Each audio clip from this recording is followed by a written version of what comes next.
열왕기하 12장 1절에서 21절 말씀입니다. 먼저 3절 말씀을 함께 합독하시겠습니다. 예후의 제7년에 요아스가 왕이 되어 예루살렘에서 40년간 통치하니라. 그의 어머니의 이름은 시비아라 브엘세바 사람이더라. 요아스는 제사장 여호야다가 그를 교훈하는 모든 날 동안에는 여호와 보시기에 정직히 행하였으되 다만 산당들을 제거하지 아니하였으므로 백성이 여전히 산당에서 제사하며 분향하였더라. 우리는 이제 요아스라고 하는 왕의 그 배경을 알고 있습니다. 아달랴라고 하는 악한 왕비죠. 악한 왕비가 자신의 그 자손들을 다 멸하고 스스로 왕이 되고 이를 인해 가지고 유다 왕권이 크게 한번 흔들리게 되는, 그리고 이제 하나님께서 다윗의 왕위를 영원히 견고케 하리라 하시는 말씀, 그리고 다윗의 집에 등불을 끄지 아니하리라 하는 이 놀라운 약속의 말씀을 정면으로 거스리고 대적하여서 이 아달랴를 통해서 메시아가 오는 그 계보가 끊어지게 되는 그런 위기에 있을 때, 여기 나오는 여호야다, 이 사람이 당시에 대제사장이었습니다. 그리고 여호세바, 이 사람이 이제 아하시아가 그러니까 여호람의 딸이죠. 여호세바가 이제 이 요아스의 고모인데, 그 요아스가 1살 때 이런 정변이 일어났고, 그런 상황에서 요 어린 생명을 이제 몰래 숨겨서 7년 동안을 길렀던 요 이야기가 이제 요아스의 배경이잖아요. 이제 오늘은 이제 12장 1절에서 21절까지 요아스의 행적에 대해서 나오는데, 요아스의 행적이 여호와의 성전을 수리하고 건축하는 일, 이게 전체고, 뒷부분에 아람 왕 하사엘과 전쟁이 일어나는데, 그 전쟁 이야기 후에 배반을 당하고 죽습니다. 이 이야기를 좀 우리가 전체적으로 나누고, 또 거기에서 우리가 영적으로 또 받아야 될 교훈들을 생각해 보도록 하죠. 요아스가 제사장들에게 이르되 여호와의 성전에 거룩하게 하여 드리는 모든 은, 곧 사람이 통용하는 은이나 각 사람의 몸값으로 드리는 은이나 자원하여 여호와의 성전에 드리는 모든 은을 제사장들이 각각 아는 자에게서 받아들여 성전의 어느 곳이든지 파손된 것을 보거든 그것을 수리하라 하였으나, 요아스 왕 제23년에 이르도록 제사장들이 성전의 파손한 데를 수리하지 아니하였는지라.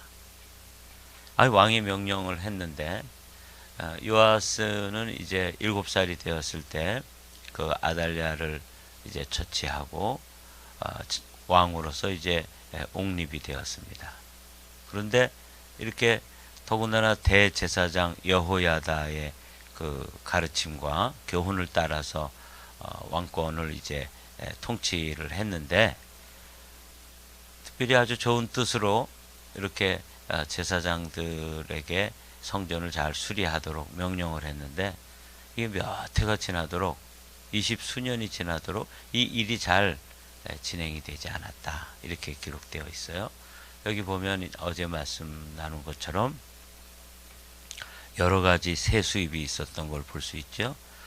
사람이 통용하는 은, 각 사람의 몸값으로 드리는 은, 자원하여 여호와의 성전에 드리는 은, 그리고 아는 사람들을 통해서 또 이렇게 드리는 은, 이렇게 되어 있지만, 사실은 그 당시에 이 하나님을 믿는 신앙, 그리고 바알을 섬기는 그런 우상 숭배, 이 두 개가 아직도 이렇게 남아 있었기 때문에 이 제사장들에게 주어지는 그 제사장들을 생활하도록 주어지는 그 은도 넉넉지가 않았던 거죠. 재정이.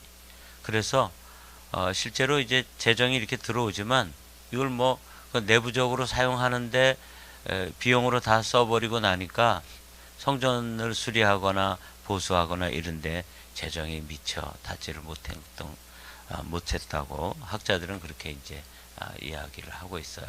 상당히 어려웠어요. 왕의 명령은 주어졌지만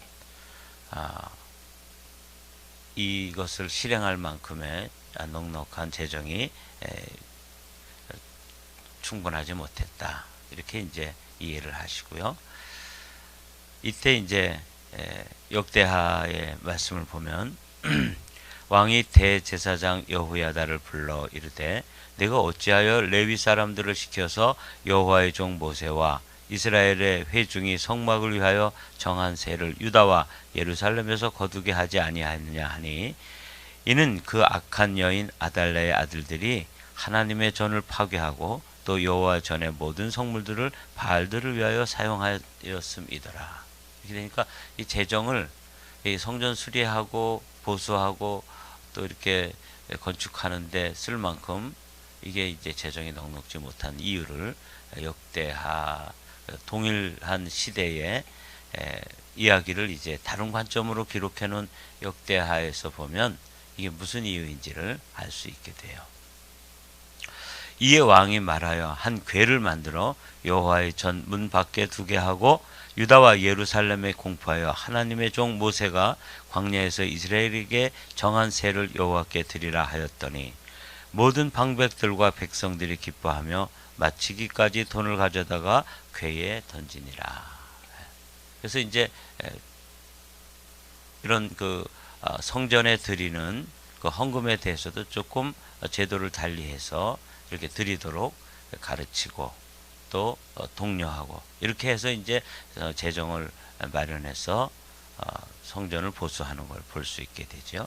다시 열왕기서로 돌아와서 요아스 왕이 대제사장 여호야다의 제사장들을 불러 이르되 너희가 어찌하여 성전에 파손된 데를 수리하지 아니하였느냐. 이제부터는 너희가 아는 사람에게 은을 받지 말고 그들이 성전에 파손한 데를 위하여 드리게 하라. 아까 역대하에서 봤던 말씀이 이제 동일하게 이제 시행되는 걸 볼 수 있죠.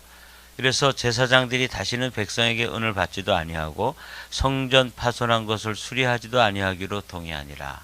그래서 재정은 받아가지고 다른데 자꾸 사용처가 생기니까 거기 이제 관여하지 않고 직접 성전을 수리하는데 이제 실무자들을 세우는 걸 보게 돼요. 제사장 여호야다가 한 궤를 가져다가 그것의 뚜껑에 구멍을 뚫어 여호와의 전 문 어기 오른쪽 곧 제단 옆에 두매 여호와의 성전에 가져오는 모든 은을 다 문을 지키는 제사장들이 그 궤에 넣더라. 이에 그 궤 가운데 은이 많은 것을 보면 왕의 서기와 대제사장이 올라와서 여호와의 성전에 있는 대로 그 은을 계산하여 봉하고.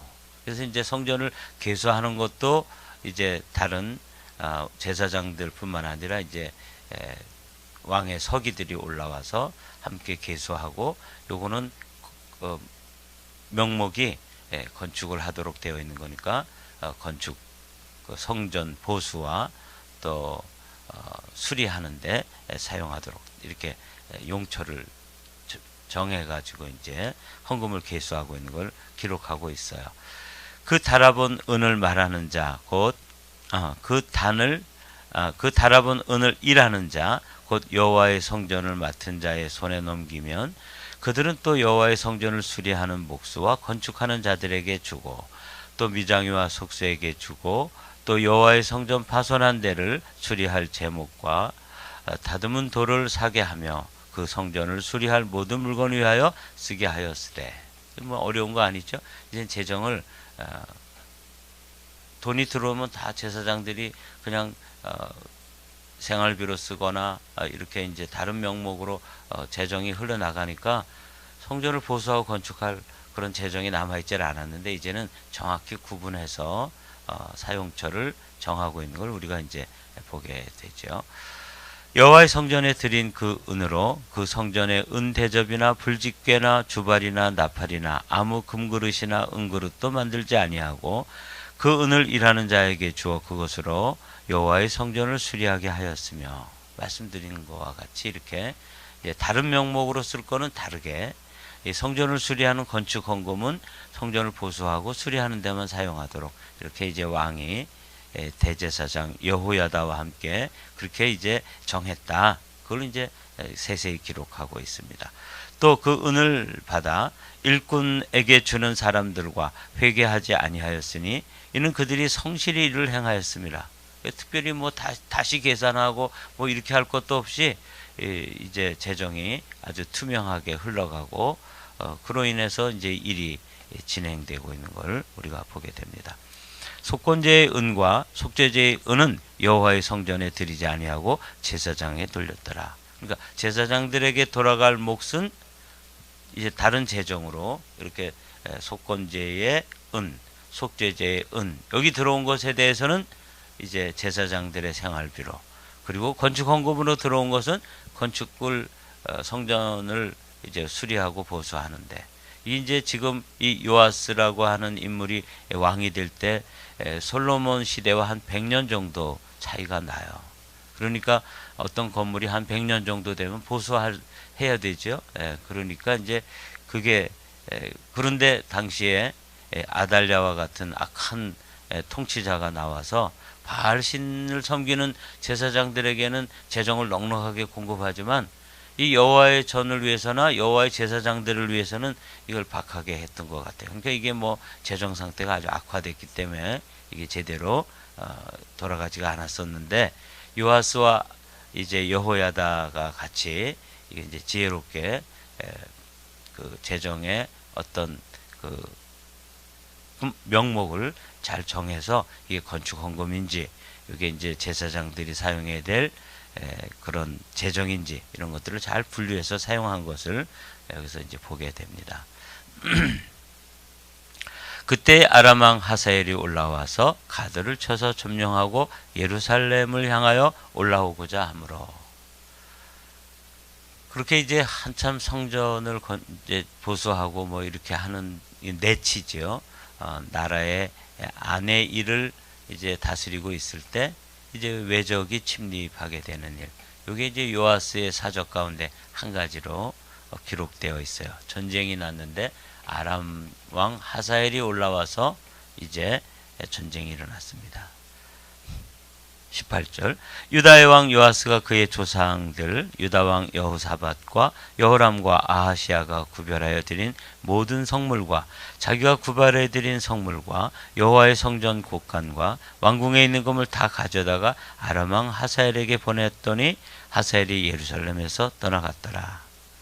근데 이 이제 요아스가 나가서 한판 전쟁을 수행하고 나라를 방비하고 싸우질 않고 먼저 이렇게 화친을 했던 것 같아요. 근데 그 화친하는데 이제 엄청난 출혈이 있었던 거죠. 그러니까 전쟁은 하지 않았지만 이걸 이제 잘한 일인지 못한 일인지에 대해서는 성경학자들마다 이제 의견이 좀 다르더라고요. 전쟁을 했을 때 그 엄청난 비용, 그것을 사람들이 죽거나 또 전쟁을 하는데 동원된 물자라든지 이런 것에 비해서 그냥 평화를 위해서 갖다가 돈을 주고 이제 화친을 한 것이 잘했다 못했다. 저는 이제 개인적으로 한번 싸워보지도 않고 이렇게 한 거에 대해서 왜 이 모양이야, 이런 좀 불만스러운 생각이 있더라고요. 근데 이제 어떤 사람들은 어떤 학자들은 이거 뭐 잘했다고 또 평가하기도 하고 그래요. 저는 개인적으로 좀 불만족스럽습니다. 그래도 뭐 한번 부딪히기라도 해봐야 되는 거 아니에요? 그죠? 왕인데. 근데 아마 이 요아스라는 이 인물이 어려서부터 이렇게 숨겨져서 길러지고 또 이제 7살이 돼가지고 아무리 제사장이 이제 여호야다가 선하게 그 잘 안내를 하고 또 섭정을 했다 할지라도 자기 주관이나 이런 게 뚜렷하게 개발이 성장이 안 됐던 것 같아요. 그러니까 전쟁이 일어나니까 싸워보지도 못하고 그냥 다 갖다가 어마어마한 재정을 그 아람 왕에게 이제 갖다 바친 거죠. 요아스의 남은 사적과 그가 행한 모든 일은 유다 왕 역대지락에 기록되지 아니하였느냐? 요아스의 신복들이 일어나 반역하여 신라에 내려가는 길가에 밀로 궁에서 그를 죽였고, 그를 쳐서 죽인 신복은 시므아스의 아들 요사갈과 소멜의 아들 여호사바드였더라. 그는 다윗성에 그의 조상들과 함께 장사되고 그의 아들 아마샤가 그를 대신하여 왕이 되니라. 우리가 이제 요 이후에 이렇게 된 상황에 대해서 이제 역대하를 같은 평행본문이라고 그러죠. 같은 시대의 역사를 기록했는데 조금 다른 관점으로 기록한 역대기의 역사를 이제 살펴볼 거예요. 근데 이제 여기서 이제 우리가 의문점이 뭐냐면, 어쩌면 이렇게 요아스라고 하는 왕이 뭐 부국강병을 했다든가 40년 동안에 뭐 외적을 이렇게 물리쳤다든가 이게 아니라, 외적이 쳐들어오니까 돈 다 갖다 바치고 또 성전 그 보수하는 거 이거는 잘했는데, 그거 한 가지만 이렇게 기록되어 있는 게 요아스의 생애 전부예요. 40년 동안 한 일치고는 조금 아쉬운 그런 생각이 들어요. 그래서 한번 역대기를 찾아봤습니다.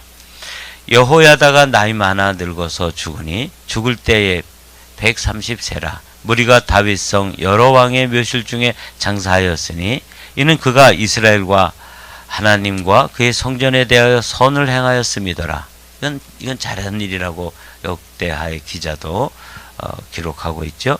여호야다가 죽은 후에 유다 방백들이 와서 왕에게 절하매 왕이 그들의 말을 듣고 그의 조상들의 하나님 여호와의 전을 버리고 아세라 목상과 우상을 섬겼으므로 그 죄로 말미암아 진노가 유다와 예루살렘에 임하니라.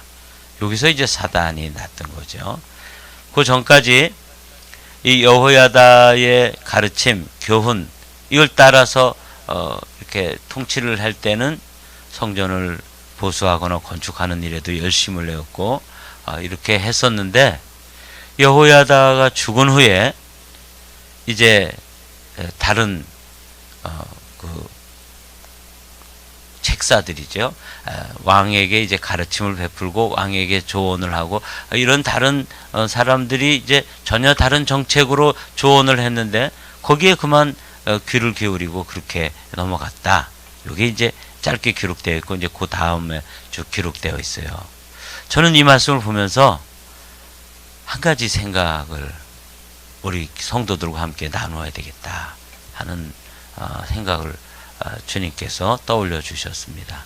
그게 뭐냐면, 이 요아스라고 하는 인물이 여호야다 제사장의 이야기를 듣고 이제 선하게 통치를 하다가 이제 그가 삶을 마감하고 새로운 시대가 되어서 다른 그 조언자들이 왕에게 이제 간언을 하고 조언하는 그런 책사들이 전혀 다른 정책을 제시했을 때 거기에 또 휘둘려 가지고 또 이렇게 이제 선정을 베풀다가 악정을 베풀게 되는 이런 모습을 우리가 이제 보게 돼요. 여기서 문제가 뭘까? 그러면서 이제 우리가 생각해 봐야 될 게 뭐냐면, 하나님으로부터 듣는 채널이 열리질 않은 거예요. 다윗 왕을 보면 좋은 선지자들을 통해서 이렇게 듣기도 하지만 스스로 하나님께 묻고 하나님께 듣는 이 채널이 열려 있었던 것을 우리가 보게 되죠. 묻고 들었습니다. 근데 요아스라고 하는 인물을 보면 어릴 때부터 이제 이렇게 막 다 왕손들이 이제 다 멸절 당할 때 겨우 이렇게 목숨을 부지하고 숨어 살면서 이게 눌려 있으면서 그냥 다른 사람들의 이야기를 듣는 일에 익숙해져 있기 때문에 하나님과 듣는 채널, 하나님으로부터 듣고 하나님께 묻고 요 영성이 이 사람에게는 형성되지 아니하였구나. 이걸 제가 이렇게 보면서 성도들도 마찬가지겠다. 성도들이 신앙생활을 하는 데 있어서 하나님으로부터 듣는 일, 들으려면 또 하나님께 묻는 일, 요 두 가지가 이게 잘 개발되어 가지고 믿음으로 하나님 앞에 나와 기도하고 하나님께서 어떻게 이 일을 생각하시고 어떻게 결정하기를 원하시고 어떻게 이끌어 가기를 원하시는지 여기에 대해서 이게 하나님의 음성을 듣는 이게 열려 있지 않으면 이게 사람의 말만 자꾸 듣고 그래도 여호야다와 같이 선한 의도를 가진 그런 사람이 있을 때는 어떻게 했어요? 성전을 건축하거나 또 수리하거나 보수하는 일 여기에 아주 전심해 가지고 아주 선하게 이렇게 일을 감당했지만 그러나 또 그 어드바이저들이 전혀 달라졌을 때 그들에게 휘둘려 가지고 전쟁도 해보지 않고 그냥 뭐 다 갖다 바치고 또 엉뚱한 일 하고 이렇게 되면서 여기 보니까 여호와의 전을 버리고 이제는 성전 건축하는 거 보수하는 거 수리하는 거 이게 이제 또 관심에도 없는 거예요. 그리고 그의 인생 후반에는 뭘 했어요? 아세라 목상과 우상을 섬겼으므로 그 죄로 말미암아 진노가 유다와 예루살렘에 임하고 이 요아스라고 하는 인물이 아주 불행한 죽음을 죽게 됩니다. 조금 더 읽어보겠습니다. 그러나 여호와께서 그들에게 선지자를 보내사 다시 여호와에게로 돌아오게 하려 하심에 선지자들이 그들에게 경고하였으나 듣지 아니하니라. 이게 이제 열왕기서에 기록되어 있지 않은 이제 비하인드 스토리예요. 이에 하나님의 영이 제사장 여호야다의 아들 여호야다는 이제 세상을 마감했지요. 그 아들 스가랴를 감동시키며 그가 백성 앞에 높이 서서 그들에게 이르되 하나님이 이같이 말씀하시기를 너희가 어찌하여 여호와의 명령을 거역하여 스스로 형통하지 못하게 하느냐 하셨나니 너희가 여호와를 버렸으므로 여호와께서 너희를 버리셨느니라 하나 이렇게 선포가 되었는데 이제 이 요아스가 그 이야기를 듣지 않습니다. 무리가 함께 꾀하고 왕의 명령을 따라 그를 여호와의 전뜰 안에서 돌로 쳐 죽였더라. 그 스가랴라고 하는 이 여호야다의 아들 그의 그 간곡한 그 하나님의 말씀에 대한 메시지를 듣지 않는 거예요. 이제는 지금 자기 옆에서 간신처럼 들려주는 그 사람들의 이야기만 듣고 자기가 현재 있게 된 그 은인이죠. 그 스가랴 선지자를 처치해버리는 모습을 보게 되죠. 요아스 왕이 이와 같이 스가랴의 아버지 여호야다가 베푼 은혜를 기억하지 아니하고 그의 아들을 죽이니 그가 죽을 때에 이르되 여호와는 감찰하시고 신원하여 주옵소서. 그러니까 뭐 무죄한 피를 흘리는 모습을 보게 되죠. 이게 이제 패망으로 가는 길이었다 하는 것을 우리가 알 수 있습니다. 조금 더 살펴보겠습니다. 1주년 말에 아람 군대가 요아스를 치려고 올라와서 유다와 예루살렘에 이르러 백성 중에 모든 방백들을 다 죽이고 노력한 물건을 다메섹 왕에게로 보내니라. 그러니까 1차로 엄청난 피해를 받아서 가가지고 이제 허겁지겁 갖다 물고 예물을 바쳤던 것 같아요. 아람 군대가 적은 무리로 왔으나 여호와께서 심히 큰 군대를 그들의 손에 넘기셨으니 이는 유다 사람들이 그들의 조상들의 하나님 여호와를 버렸음이라. 이와 같이 아람 사람들이 요아스를 징벌하였더라. 제가 이제 역대기의 기록을 읽으면서 이렇게 된 거구나. 아람 군대는 사실 적은 군대로 왔는데 요아스의 군대는 힘이 큰 군대였는데 그 적은 수의 군대를 큰 군대가 이기지 못하게 된 거예요. 하나님께서 그 큰 군대를 가지고 있었지만 힘을 못 쓰게 돼서 결국은 이렇게 이제 패망을 당하게 되는 것이죠. 요아스가 징벌을 어떻게 당했냐면 요아스가 크게 부상함에 적군이 그를 버리고 간 후에 그의 신하들이 제사장 여호와의 아들들의 피로 말미암아 반역하여 그를 그의 침상에서 쳐 죽인지라. 다윗성에 장사하였으나 왕들의 묘실에는 장사하지 아니하였더라. 이게 요아스라고 하는 인물이 이제 마지막으로 결론이 역대기엔 이렇게 기록되어 있더라고요. 사랑하는 성도 여러분, 딱 한 가지만 오늘 아침에는 기억하십시오. 요아스에게 있었던 것, 사람들의 말을 잘 듣는 것이었습니다. 요아스에게 없었던 것, 하나님과 요아스 사이에 핫라인이 없었어요. 듣는 채널이 열리질 않았어요. 그래서 그는 결정적인 순간에 스스로 하나님 앞에 나아가서 묻고, 그리고 하나님의 응답을 듣고, 그리고 그것을 통치를 하였다면 어떻게 됐을까? 그는 근데 어려서부터 여호야다의 말은 잘 듣고, 그 다음에 악한 사람들의 그런 충고도 잘 듣고, 이러면서 그 조언을 사람들의 말에 대해서는 잘 듣는 사람이었지만, 하나님으로부터 듣는 그 라인이 이에게는 없었어요. 이게 이제 우리 성도들이 이런 설교도 잘 듣고 성경 공부도 잘 하는데 뭘 못해요? 하나님 앞에서 단독자로 서서 하나님의 음성을 듣고 하나님의 뜻을 분별하고, 그래서 자신의 삶을 주님과 함께 경영하는 일에 있어서 요아스는 실패했다. 저는 이제 열왕기서와 이 역대기서를 쭉 보면서 이분이 문제가 도대체 뭔가, 이렇게 성전을 보수하고 건축하고 여호야다의 가르침과 교훈을 받고 이랬는데 이 문제가 뭘까 하고 이렇게 보고 또 뒤져보면서 그게 제가 얻은 결론입니다.